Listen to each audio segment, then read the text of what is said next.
Aê, gente! Chegando mais um HCO, o penúltimo do ano, nosso grande finale a semana que vem, mas a gente está coroando esse HCO com essa entrevista que vamos passar para vocês, porque é puro deleite, puro amor, entrega, mistério e flow, né? E vai, uma delícia, vocês vão amar, com certeza. Biru, boa noite. Boa noite. Boa noite, Dívia. Boa noite aos nossos telespectadores.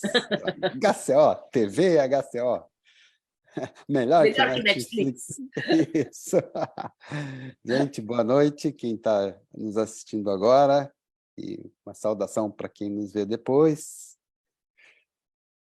Namastê, como a Dívia está fazendo ali.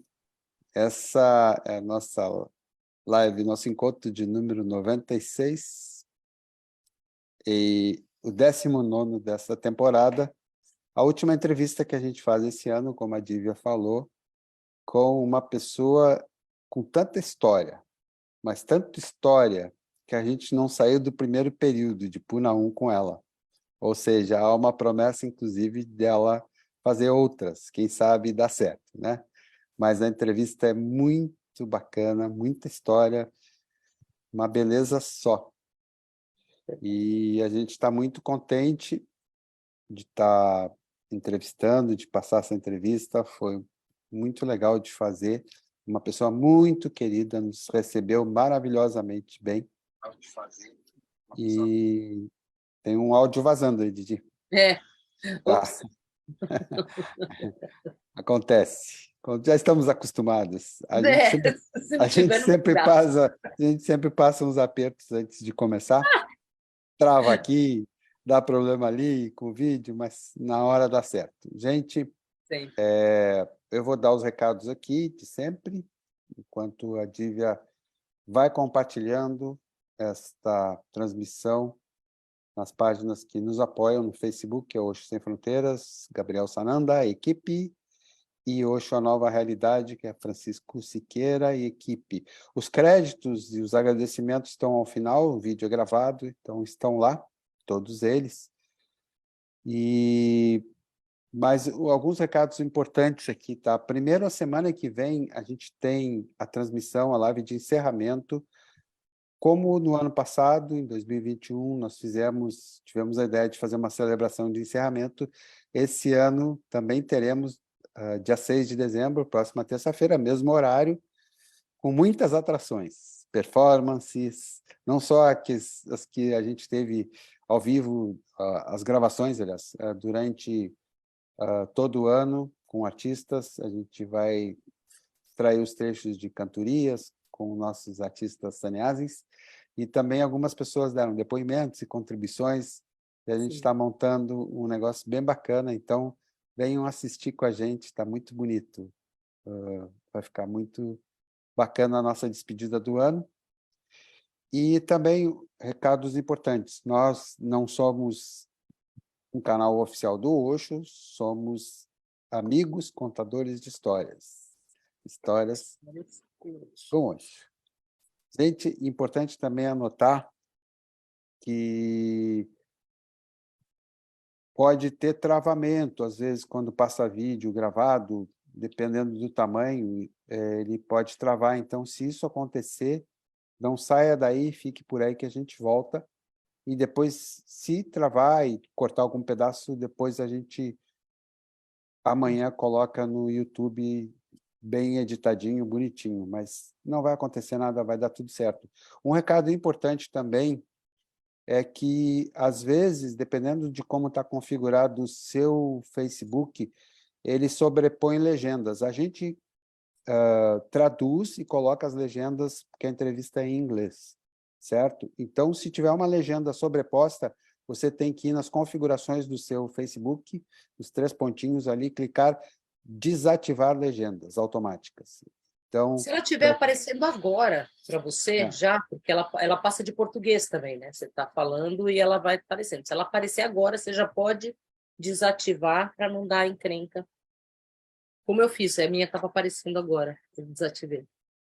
tá. Outro recado super importante, você, no canal de a 10, ative as notificações, porque assim que a gente entra no ar, você recebe um aviso. A gente tem notado que as pessoas começam a chegar mais tarde por conta disso, tem uma certa dificuldade de encontrar, então faça isso, ative as notificações. Entrou no Facebook, quando você ativa a notificação, aparece já, Devia 10 está ao vivo, né? Ele aparece já no topo da sua tela, fica fácil de só clicar na tela, você já entra junto na live. E outro recado importante, amanhã, Importantíssimo. importantíssimo, Melhor. 17h45, amanhã, a gente se encontra, como toda quarta-feira, já há quase 4 meses, para fazer Kundalini, a meditação Kundalini do Osho. Quem não conhece, venha conhecer, que é uma maravilha. Kundalini Time. É Kundalini. uma maravilha, uma egrégora muito gostosa, as pessoas estão vindo toda semana, e uma experiência bem bacana, vamos meditar juntos. Isso Together. aí. Ainda com direito à musiquinha no final, do nosso Ai, querido tá. Taza, que deve estar Nossa, nos sim. assistindo. Taza! Oi, Taza, Osho Music do Taza. Lindo, lindo, lindo. A gente encerra a Kundalini assim, com arte. Bom. Bora lá? Não, vamos esperar um pouco. Não, tem bastante gente aqui. Oba, oba. Ei, Guita! Guita mandando 1000 corações, querido, iluminado. Mestre cantante do amor. Beijos, Guita. Beijo, Guita, querido. Então, vamos lá. A gente A volta no celebração é final. 13 de dezembro, a Parita está falando aqui. Não, é 13 de dezembro. Falei 6 é hoje. Que isso? Dia 13 de dezembro, ó, lembrando. Boa. Bem lembrado, nosso querido. Ainda Distrações bem, aqui. né, Parita, que a gente tem tudo. Então, é semana que vem, dia 13 de dezembro, retificando, teremos a celebração de encerramento da temporada. Muito legal, imperdível, melhor que Netflix. Bem melhor que Netflix. Vamos lá, então, a gente volta no final para dar um beijo. Beijo, gente. Até já.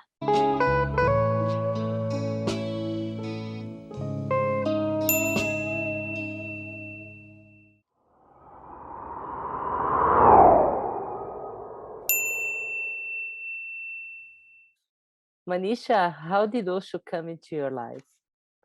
And what happens next?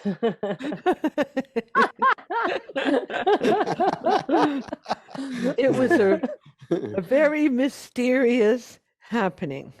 You know, I'm lucky to have been a teenager in the time of the 60s when there was a lot more openness to love and to meeting and really people taking care of each other and rebellion in a way that was loving. And, you know, so I traveled around the United States on a school bus with a few of my friends, and that for a whole year, instead of going to college, for example, we lived on a bus.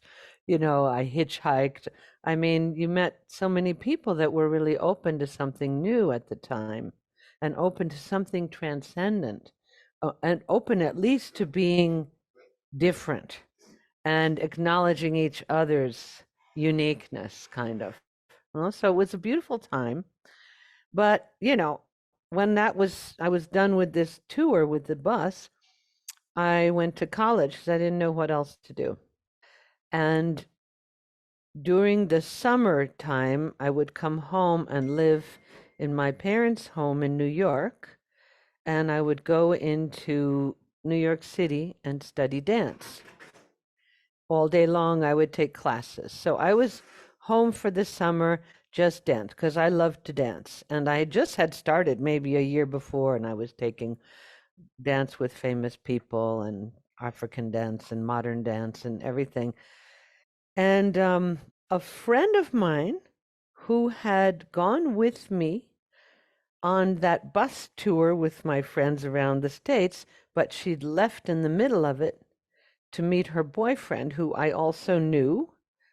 She went with him to Spain and was traveling around. I hadn't seen her for 2 years. And suddenly I got a letter from her. And she was like, "Oh, I miss you. I'm in Goenka's place doing Vipassana. And Sandy, that was the guy, he loves it and I hate it. And India's so hot and there's flies." And I said, "Just come home. I miss you." And the next letter, she wrote me back, this is letters, right? Not email, not even fax, just Not letters, even letters. So she writes me back and she says, "Oh my God, I've met someone who looks like you, and her name is Sarita. She's also a Taurus, and she took me to this Mount Abu, and we are doing meditation camp, and now my name is Masatya Priya, and I'm with this Rajneesh, and he gave me a name, and he gave Sandy a name, and we are together, and we do this meditation when we wake up in the morning, and this one when we make love, and we do laughing meditation at night, blah, blah, blah. And we're all wearing orange and a mala." She said, "And here's the meditation we do every day. It's called dynamic. Stage 1, deep and fast breathing. It's all to drums. Stage 2, catharsis," and she explains me the meditation in this letter. So I'm kind of like, wow, okay. And so I decided I'm going to try the meditation because it's my best friend. So, of course, I have to do what she did. So I did it by myself in my parents' attic, kind of trying to 10 minutes. Oh my God. without music, No without music, no music, nobody else there. I scream into a pillow, because the neighbors will hear and so on. And I jumped, I guess I did the whole thing. And then I wrote her that I tried the meditation. It was a little weird, but I tried it. and she writes back, "Oh, you're so open and that's so awesome. And I've told Rajneesh at that time, she called him, I've told him all about you. You're my best friend, blah, blah." And she says, "Send me a picture of you next time you write." So then I had a few strange dreams in that time, but I had this dream that there were two people guiding me, and I was trying to walk in life. I was trying to walk in this kind of crazy house where nothing was straight. The floor wasn't straight. The walls weren't straight. It was all like this, And I was trying to walk on this crooked floor that suddenly I couldn't do it. And suddenly I got it. And I realized, oh, I've got it. All you have to do is yield. That was my word. It meant like let go, allow, surrender. All you have to do is yield, and if you fall, you fall, and if the floor goes down, you go down, and if you hit the wall, you hit the wall, and then you turn and you try the other. And I was moving in this crazy house space, like a carnival kind of thing, and I was ecstatic. I was like, I got it. That's the secret. That's what you do. And so I woke up ecstatic, and I wrote her the whole dream, and I sent her a picture, and I said, "I had this dream. Now I understand," and I was really excited about it. And then she wrote me back, like, I think 2 weeks later, I got a telegram. "I'm coming home. Meet me at JFK." My parents decided to go away, and I had the whole house to myself. It was August, was vacation time, end of August. And then I met her at the airport, and she looked beautiful. Bright, bright orange long robe, long hair, radiant like the sun. She was beautiful anyway, but she was like, I was stunned when I saw her at her energy. And she started telling me when we met, we were going, blah, blah, blah, blah. She's telling me all about what Osho was about. And to me, it was like click, click, click, click, click. Yeah, yeah, it all made sense. But it was still like hers. It wasn't anything to do with me. And then we get home and we're talking, and she opens her trunk and she says, I went to see Osho. Oh no, first she takes out a picture, and it's a photograph of Osho with light coming in one side, so one side of his face is light and one is dark. Really beautiful photo. And it says on the picture, to Maneesha with love and blessings. And she takes out this sannyas paper, and it says Ma Prem Maneesha, August 4th, 1973. So I'm like, what is this? And she says, well, I went to see Osho the day before I left, and I'd already told him about you, but I brought him your picture and your letter, and he looked at your picture, and he read your letter, and then he said, ah, yes, she's only in the eyes now, but she will go very deep. So you bring her her name, and you bring her to me. And I'm like, what does that mean? He knows me or something? And she says, I guess so.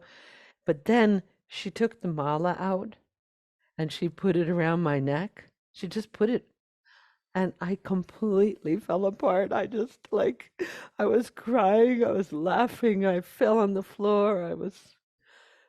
There was nothing in my mind except, yes, something happened. And I feel like, that was it. I feel like I was born then, into this life in a way. Maneesha, what is the meaning of the name of the newborn It means, it's Prem Maneesha. So Prem is love and Maneesha is wisdom. Oh. Yeah. Do you have this picture of No, Osho? because someone in my family had a nervous breakdown and they threw it out, and it wasn't her fault. She took my entire suitcase to the city dump. I had a new life and she was having a hard time, and that was hard. So I don't have it, and it's a big pain in my heart, but what to do? And then the next morning, we started doing dynamic, and we did dynamic for 2 weeks. Wow. And I was crying like all day long. I didn't know what had happened. I was just crying and crying and crying. I was scared. I was happy. I was like everything. Mm-hmm. Yeah. And then it kind of took me. She left. She went to California, and she was supposed to come back. And she only came back for like a month. And then I didn't see her till many years later. She didn't stay with it. But she definitely brought me. So I was in college then, another year. Things started happening in my life. Things started changing. Relationships, weird out-of-body experience I had once. All kind of strange stuff was happening. And then I left college and I moved to Chicago with a boyfriend. And in that period, there was one little Osho center in Chicago. So I would go and do meditations there. I did them in college, but like with one friend once a week in the gym or something. There was nobody where I went to college. So in Chicago, I would go to this center. And then one night came home from India, these 2 guys. And so the person in the center wrote me that, how did we communicate? I guess she called me. She called me on the phone and said, there's a couple of guys are just back from Pune. We're going to do dynamic this afternoon. Do you want to come? And I was like, sure. So I went, and it was 2 African-American guys, really juicy, good-looking guys, and they're like, whoa, Maneesha, girl, that's a cool name. Wow. And they had been in India for 6 months with Osho. And one of them I know is still around. His name is Swami Bodhisattva. He was a fireman. Swami Bodhisattva and Swami Krishna Govinda. And I'm telling this about, first of all, they were amazing, and they were also like radiant like that. During that dynamic, it was like you put a match to me. I was already in it, but I came out of that dynamic and I was burning. I was completely on fire. I was like, I have to go. I have to go now. If I could have gone the next day, I would have. So I made some money, worked a little extra, and 2 months later, I had a couple $1,000 and I just bought a ticket and went. And went to Pune. Pune 1. Pune 1. It was 76 when I got there, the beginning of 76. It was 73, end of 73 when I took sannyas. And how was to meet Osho there? How was it the first time? Yeah. Everything to me was like, wow, wow, wow. India, all these people, really juicy people accepting me, letting me be crazy, a lot of dancing, a lot of the dynamic every day, Kundalini. So I think I came and had darshan with Osho like in the first week I was there. I remember getting in front of him and being like sort of numb, like I couldn't speak. I didn't know what to say. And, they tell him she just came from Chicago. So he said, so you have come. And I was like, okay. So you have come. What were you doing in Chicago? And so I said, I was working and I was dancing. And he said, dancing? You will dance for me. And I'm like, I'm still just, And he said, have you done any groups or, anything? And my parents were therapists, so I probably was like, So I must have looked something because he didn't give me groups the first time. This later when I came back again, he did, but the first time he didn't give me groups. He just said, oh, okay.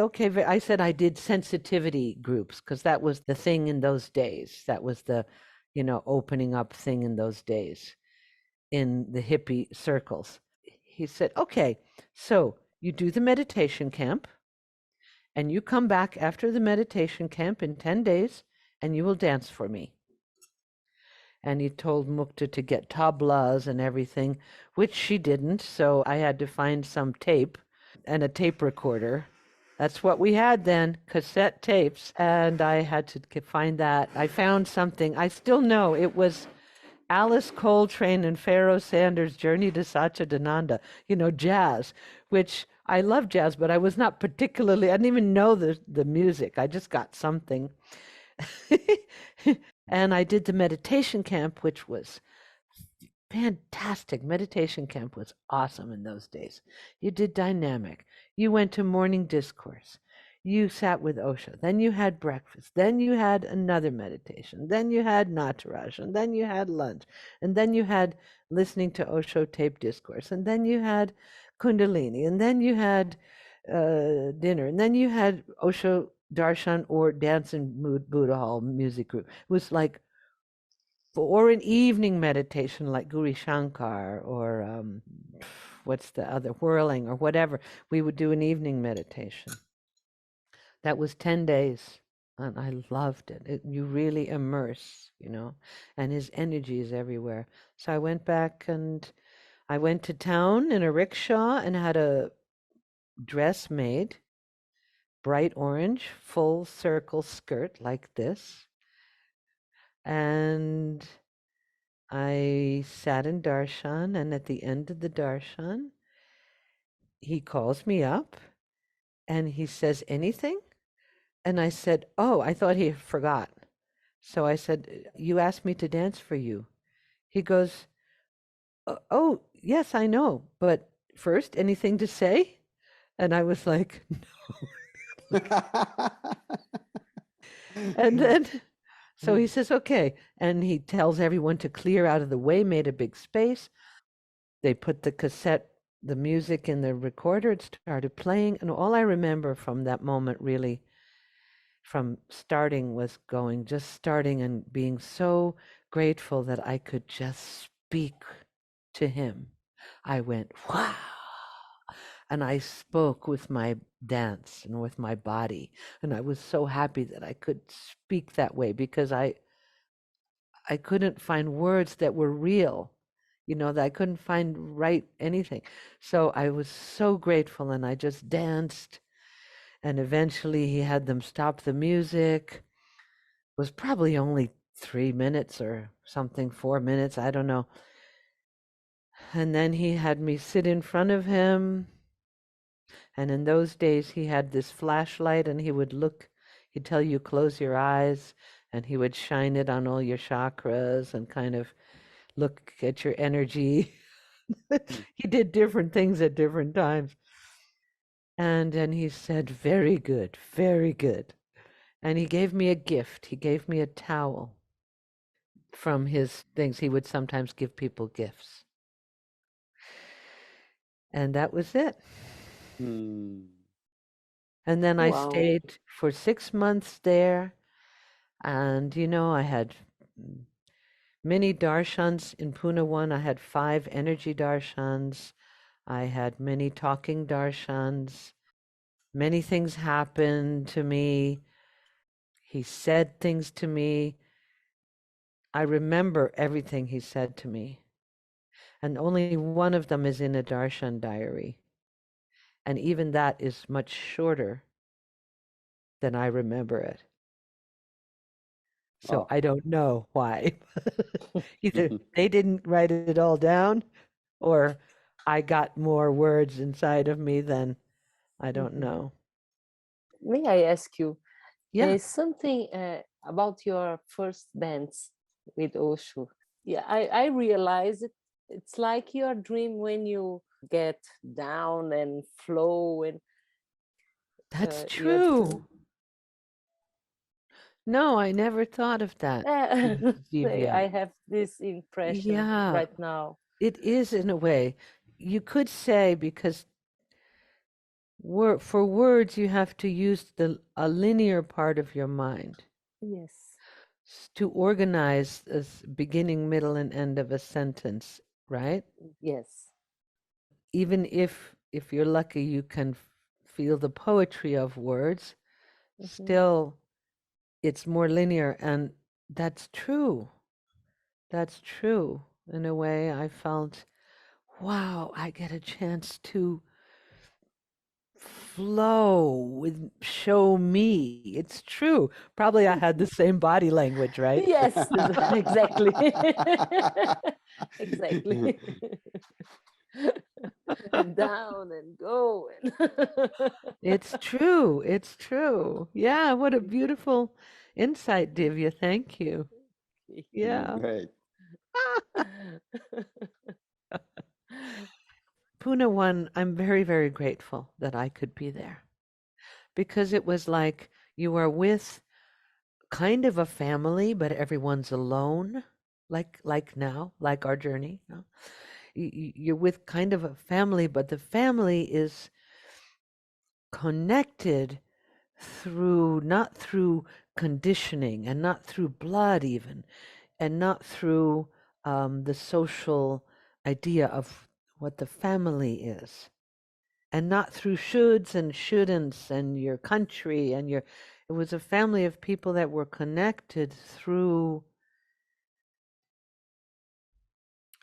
a readiness, not from here, a really readiness to receive and be open to something bigger, which was there and which had touched all of those people, and readiness to go through the shit and the jealousy and the anger and the fear and the seeing all your mind and your strategies, and he would move us all through the discourses, through all these different periods of facing things, a lot through relationships and relating and sex and learning about love, learning about aloneness, learning about love that is not love, but just desire and needs and questioning what is this, what I call love. And, he was bringing us through the mud, through the dirt, but at the same time, showing us the higher possibility. And we were united in that, and we were moving, it was a few thousand people, so we're just moving in this oneness together. I felt that. And even if you would have people you hated or whatever, there's something deeper where we were all connected and moving with this river. And it was in that time where I feel like I understood what he was saying. I understood that he was talking about a time in our humanity where structures don't work anymore. He said there was every 2,500 years that happens, like in the time of Buddha. That's when he talked about that. And here we are now. He talked about the last quarter of that last century being the time. We are in it now. We are falling apart. The structures are falling apart.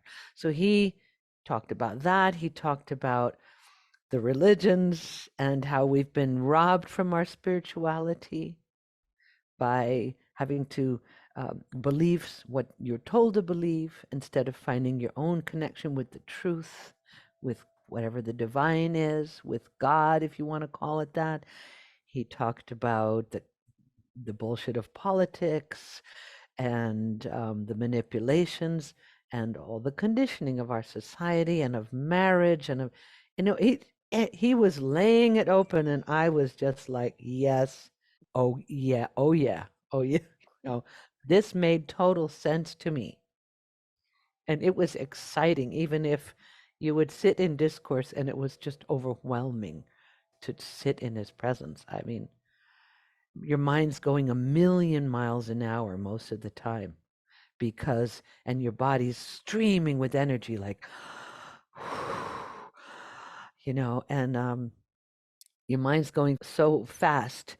I think because there's so much energy that's taking you beyond it. It's just trying to keep up.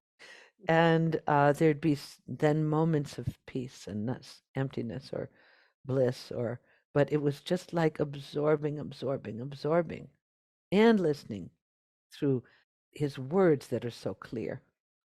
It was around this time in Pune 1 where Osho introduced the concept of Zorba the Buddha.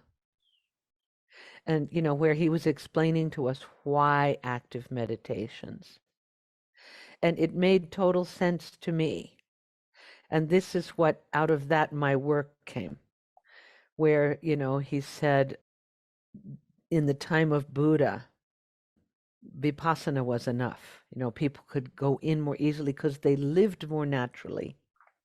And that now humanity, you've heard this, has accumulated so much repression that we need a meditation that awakens your energy because so much is repressed, and that we're living at the minimum. And so many centuries of repression make it harder for people to go inside and to find something beyond all this all this mind, all the mind, emotions, everything that's stuffed in there. So he explained that's why we have dynamic, and when I teach dynamic, I always tell that because it makes sense. And he also said we have to bring the fire back. There's one quote in a Kabir discourse where he says, you're miserable because you're living in the minimum. Down the centuries, the fire has been destroyed. The fire has to be rekindled. Then I would go to dynamic like, okay, that's why we have to breathe like that. That's why we have to move our bodies. That's why we have to awaken that fire again that wants to go beyond, wants to transform. So for me, when he talked about this, and plus I was a dancer, so I dropped all technique and idea of performing or anything. I just was dancing as much as I could in every meditation, every night in Buddha Hall, the music group. And so at that time, I started feeling something that I understood in my body. And then I was asked by the theater group to do the choreography. They were doing a Midsummer Night's Dream. So I was asked to do the choreography for the fairies, and I did. And then I was asked to work with the actors because they were British actors, really great people, but that they were all up and their shoulders were like this, and to get them down in their bodies. They asked me to work with them. That's when it happened. I started doing these little classes with them before the rehearsal, and I felt something happen in me. And I felt I knew how to transmit and how to bring them into energy, I just knew something. And it was out of that was like, I felt it was Osho. I felt he had given me something. Or I got his Zorba the Buddha that way, and that's how it worked in me. But that's how it started. That's how I started having this thing inside that I wanted to do and wanted to expand and wanted to share. And yeah. And then in Pune 1, I only did one group, but because the other person who did dance, very different than me, was Amiyo. And Amiyo, who now does Gurdjieff dances, and she's beautiful, and she was the main one who did groups. One time I substituted for her, but it didn't come to me for a while, you know. And I started doing it later in Pune 2. But anyway, that was Pune 1, and I could tell you what he said to me. I could tell you stories about what happened. Go on. You know, if we want to go to the ranch in Pune 2, one thing I really remember from that time, I mean, he said different things in different darshans to me, but the one time I wrote him because I had to renew my visa. I'd been there for 3 months, and I missed my boyfriend at home. Kind of, not really. I didn't really miss him very much, but I was all this romantic girl, so I was like, what about my boyfriend? Should I go home and be with him, or should I stay? And I wrote him a letter, and then I went to Darshan, and it was my birthday, April 26th. And I remember getting into the line of the Darshan and having a fever. I started burning. I go into the Darshan. Right before me was Viresh, and he was leaving, and Asha, and they were both leaving. And I get up there, and he goes, "So, you're leaving too? You are leaving too?" And I looked at him, and I went like, "Actually, no." Wonderful. When I look into it, I'm not really ready to go. And he said, "Good, because I wouldn't have told you what to do, because when you tell someone what to do, their mind goes the other way and rebels." And he told some story about that. And then he said, "So I'm glad you're not going, because you're not ready to go." And he said, "You have been avoiding a few things, so you just go into them." I felt like a truck hit me. It was like, bung, on my head. I was like, you know, it was the first time he had hit me. You were avoiding. It wasn't even like a hit. It was so gentle. It was just like, you have been avoiding a few things. So you just go into them. It was like, oh. And the next day I was so sick, and went to the doctor, and long story short, you know, from going to lines of hundreds of people in India and getting the wrong medicine and vomiting, and to finally finding some doctor who goes, "Madam, you have jaundice." I had hepatitis. Wow. So I was so totally sick for a week, and then another 6 weeks I was Oh. flat. Energy could not move in my little flat in Boone Garden Road. Couldn't go to the ashram. Couldn't even crawl to the bathroom. That's hepatitis. You have zero energy. You can't even barely can drag yourself to the bathroom. So, I stayed in bed and looked at the ceiling fan and wondered, maybe this is watching. Wonder what watching really means. I think this is watching. Maybe. I was with my own, stuff, and people would occasionally come and visit to bring me some food. So that was great. But then at the end of my 6 months, I did have to go because no more visa. And I came back like a year later. A lot of things happened. And I stayed for the next 5 years. I stayed till 80 when I left Pune 1 the day after Osho on the same flight. Wow. And I remembered I said, I have to go. And I asked his permission. I said, my visa's up and I want to see, I'm just going to go for 2 weeks.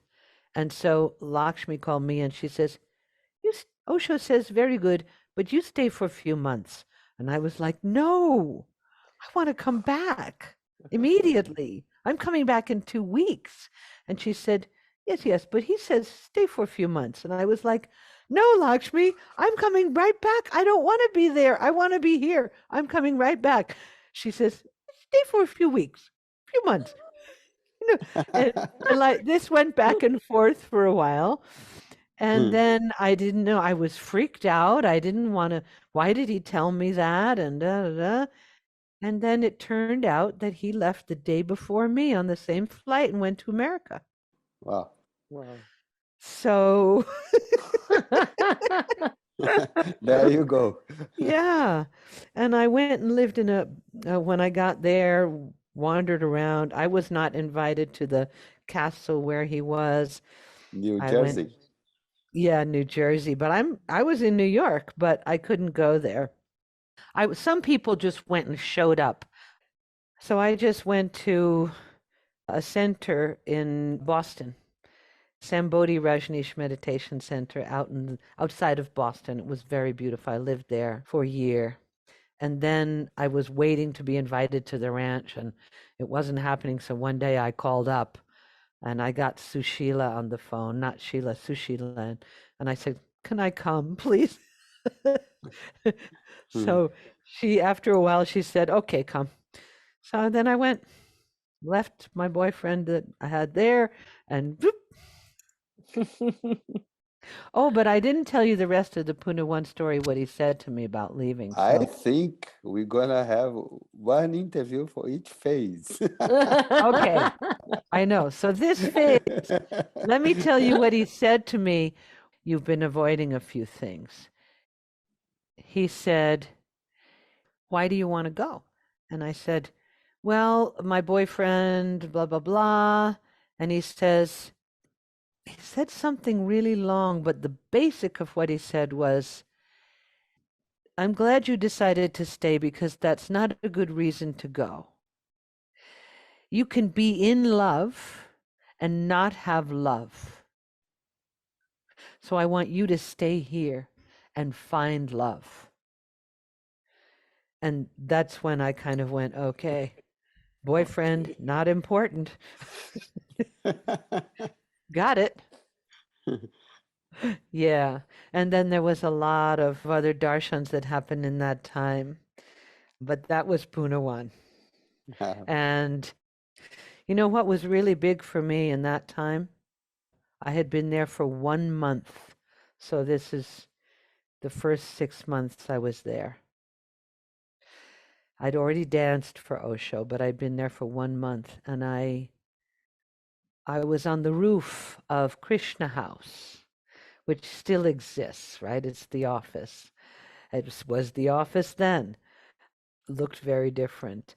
I was on the roof, these tiled roofs we have in India, doing Tai Chi with Malika, who was probably the best Tai Chi teacher I've ever experienced.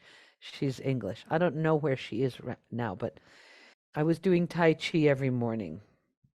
So I'm doing Tai Chi, and suddenly I hear all this music and all this like Govinda Bolo Hari Gopale Bolo, and everyone's clapping and and then dancing and bells and tambourines. And so, we go over and we look over the edge of the roof when it got really loud and came closer to us. I think someone ran up to the roof and said, "Calm down, you have to see."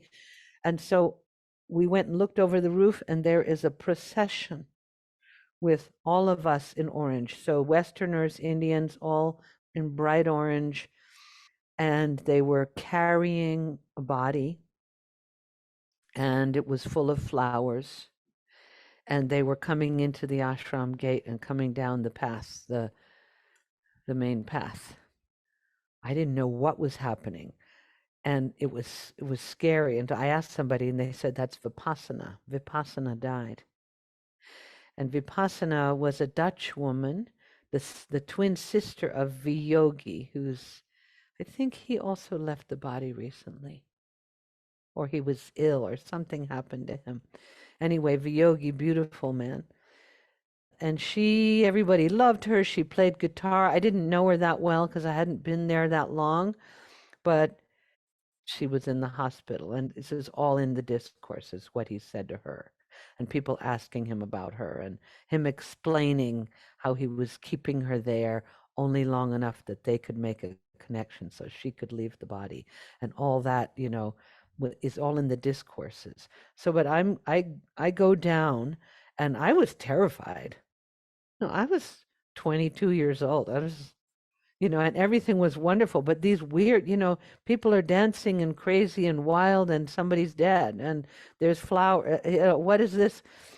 And so they suddenly sent a message to everybody that they were to go home and shower and come to Buddha Hall immediately. 10:30 in the morning. Be there. I ran home. I was living on the ashram main street at the time, at the corner. Ran and showered, barely made it back, just back in time, and went into Buddha Hall. And that's when he gave the transmission about death and celebrating death. I still remember. Wow.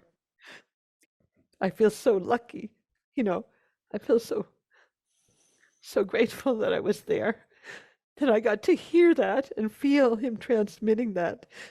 He just explained how he'd been with Vipassana, in tune with her, and she had something with her breathing center, and it was time for her to go.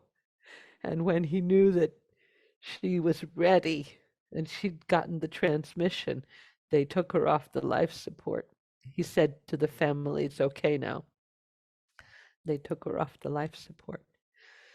And so he explained how there is no death, which, of course, the mind can't comprehend, because the mind is I am the mind. So it was a big feeling and a big energy when he was explaining it, that I feel something came to me.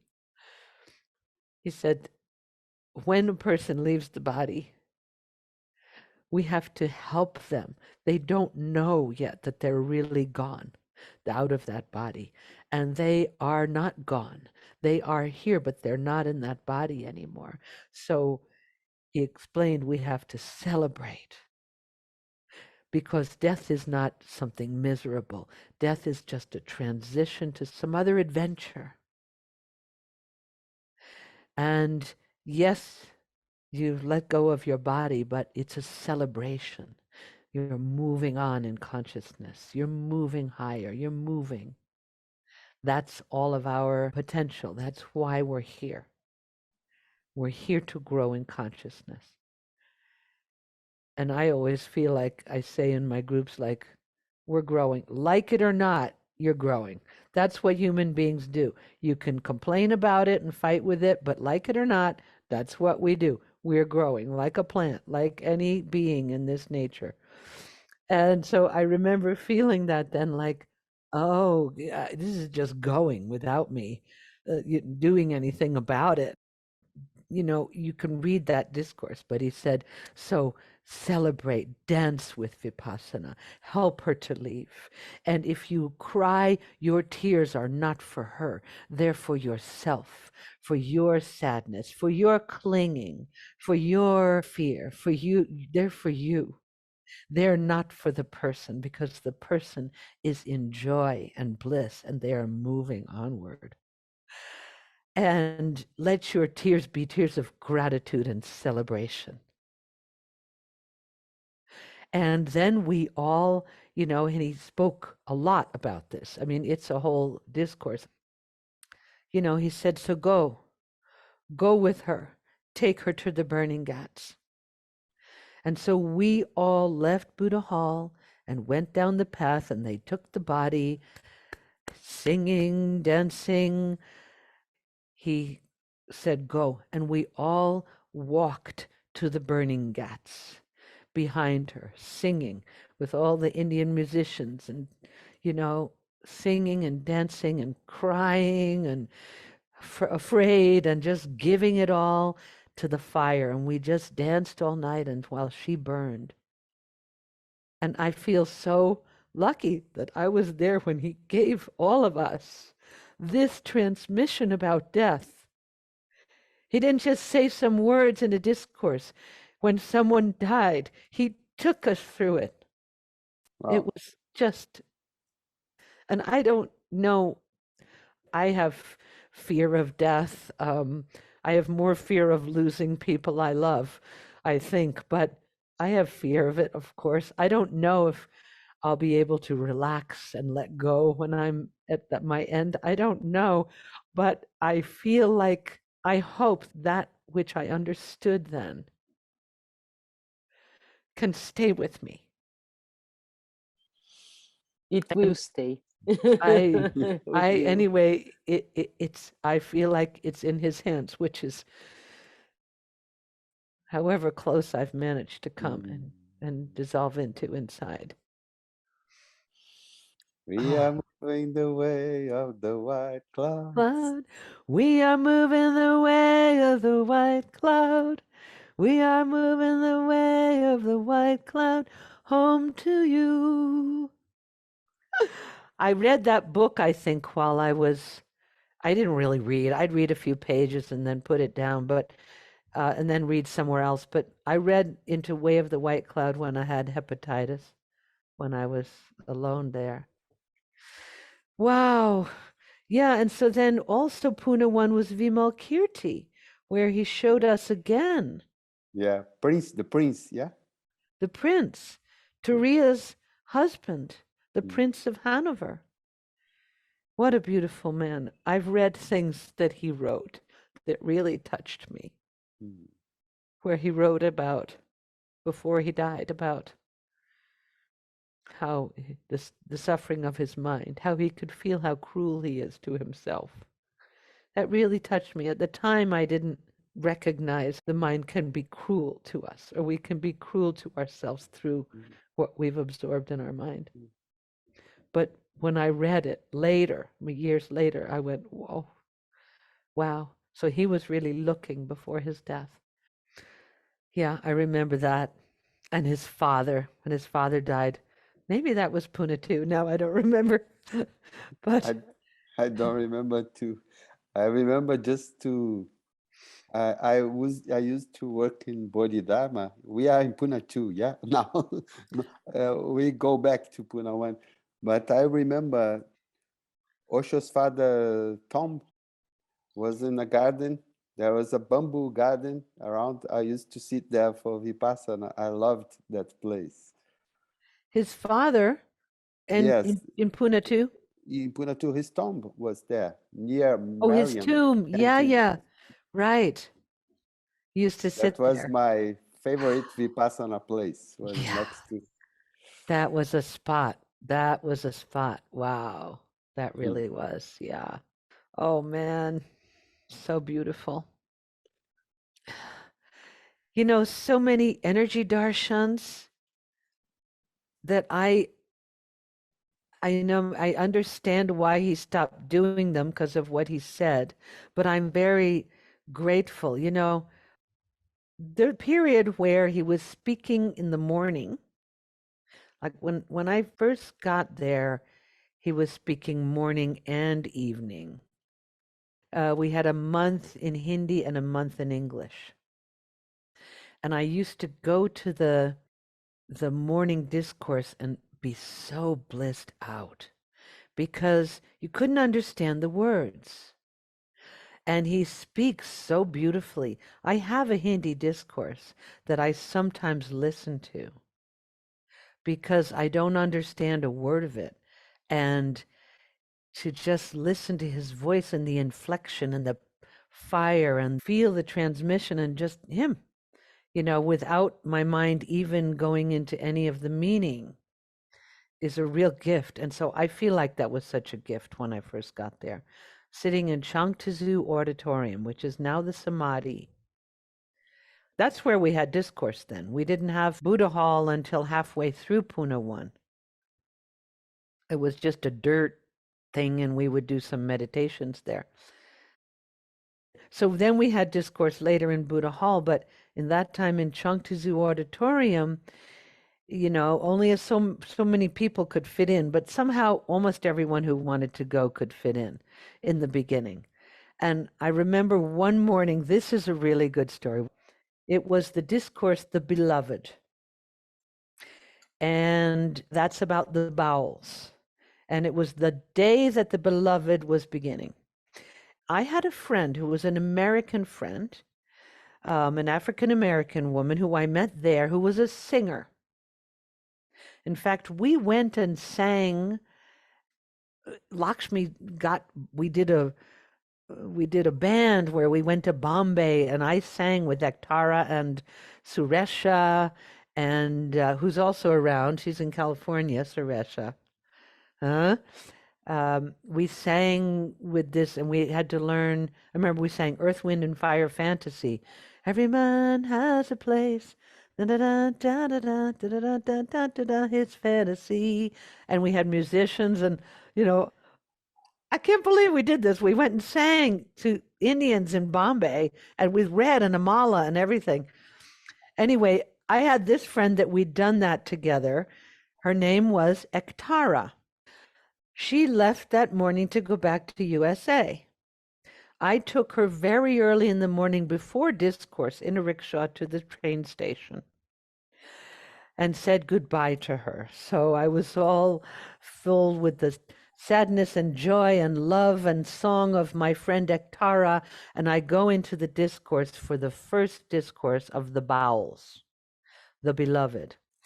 And I'm sitting in the middle towards the back somewhere, and he's talking about the bowels and the essential man and Adharmanus, and how the bowel had all he had that he owned was his Ektara, which is the one-stringed instrument, and his duki, which is a little drum that fits on those one-stringed instrument.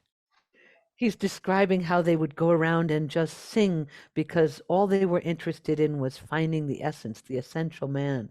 And he would say, he spoke Ektara, which was my friend's name, and she was a singer. And he said, Ektara. And I remember I was like, every word, I was getting so blissed out.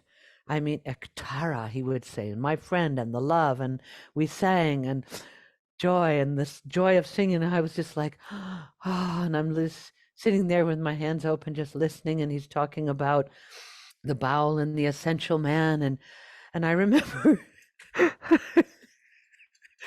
still can't believe this actually happened.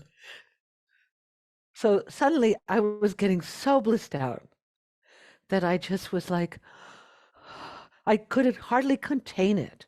So I just remember I let my arms go like this, and I was like, just like waving and dancing as he was speaking in Changtzu Auditorium. I couldn't hold it back, so I just was like, and then of course, I wasn't wild or anything. I was just very soft like this. And then, of course, suddenly there's a few hands on me of the security guards, and they're just, please sit quietly, Ma, you know. And so okay, so I broke that. Okay, boom, put my hands, yes, okay. Put my hands down like a good girl and went back to sitting silently. And he's going on and on. And I'm looking at him and I'm getting more and more blissed out again. And he started saying, surrender. Surrender is the secret of knowledge. The bee knows, the bee goes for the honey. The bee knows the secret of knowledge. Surrender is the secret. People will think you are crazy. I'm looking at him. I swear he's looking at me and he's going, people will think you are crazy, but it doesn't matter. Surrender is the secret of knowledge. Go like the bee. Like, and I'm just like, and I swear he was looking right at me. And then he's going, let go. And I could not stop my body. My body went whoop, and I stood up. And I was in bliss like this. I was just, And of course, immediately, some 5 pairs of gentle hands come and they sit me down to the floor and put me on the floor. And I was lying on the floor like, and I remember it was fine. I didn't fight or anything. I just, once they touched me, it kind of was broken again. But I was laying down on the floor. I remember feeling, well, I didn't know what they were, but all the little chakras, like these pathways through my body that were all burning like fire, and my palms, there were like holes in my palms, and then my shoulder and my up here and my chakras and my head and everywhere was burning down to my feet. I was just like, like just laying there. And then I didn't have to stand up anymore because I had let go. It was like I had let go of some barrier. And I was okay. I was just fine. And at the end of discourse, he went, I walked out and left. No one ever said anything to me. Mm-hmm. And everyone was like, oh, Maneesha, you're going to not be allowed to come to discourse.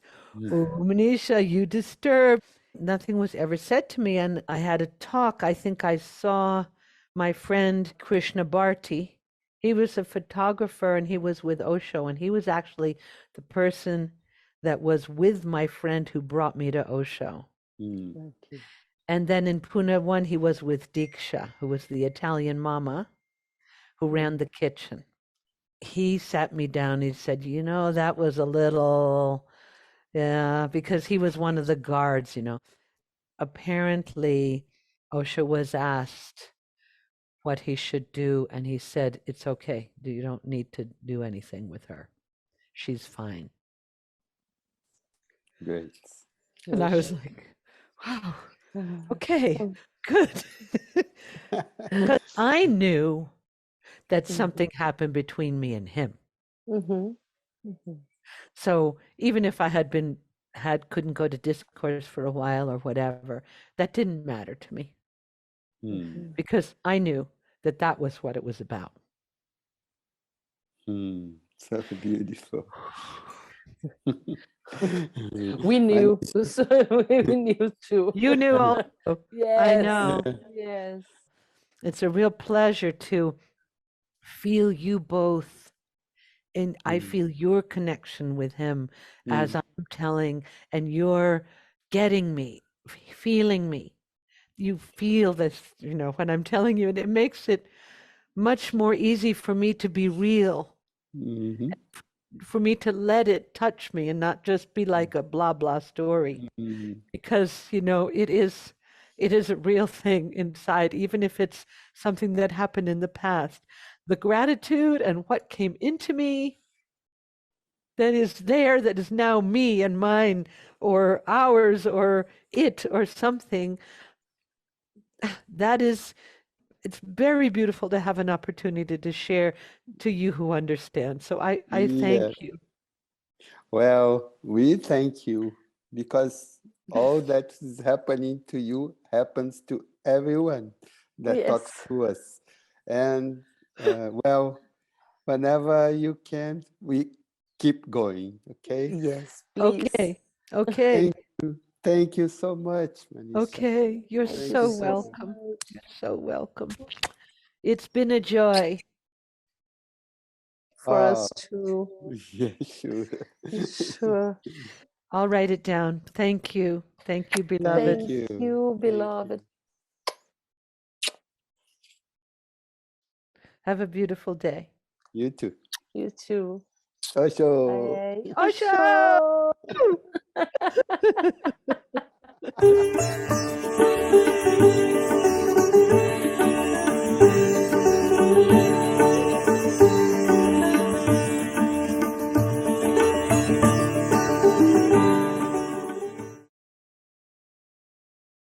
Osho!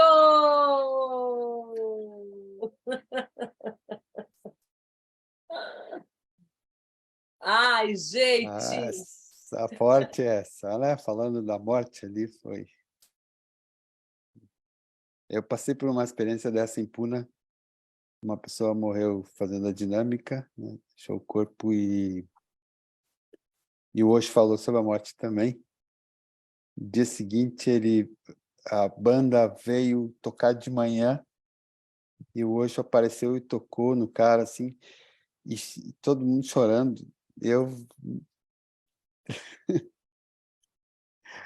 lembro até a música que eles tocaram numa especialmente, assim, me tocou demais. E depois foi todo mundo pro crematório, que ficava uns 1 quilômetro, mais ou menos, talvez menos, na beira do rio, assim, saía do ashram e ia até lá. E eu lembro o dia depois que eu saí do crematório, eu fui pro meu quarto e fiquei olhando pro teto o resto do dia, assim, foi muito forte também. Essa experiência me lembrou muito agora também, ouvindo ela. Muito parecido. Essas coisas dessas pessoas, né, trazem tanta preciosidade. Nossa, coisa boa. E o que me deixou muito feliz com a Maneesha também foi a promessa de ter mais. Lá vamos nós, né? Gente, Delícia. Às vezes eu gente, não acredito que a gente tem essas conversas, sabe? Eu fico assim, meu Deus, como pode? eu acho que ouvir histórias é muito bom, né? Eu acho que esse é um grande barato, porque quando você ouve alguém contando uma história, você, tipo, vive aquilo também, né? Mas é isso. Fortes conexões. Semana que vem, dia 13, teremos a nossa celebração de encerramento da temporada. Venha, fique com a gente. Isso. Venha com a gente, convide os amigos para assistir a celebração HCO, dia 13. Está ficando linda. Eu não vi, mas está ficando linda. Beijo, gente. Beijo, Didi. Tchau, Sanguinha. Beijo, querido. Osho. Beijo. Osho.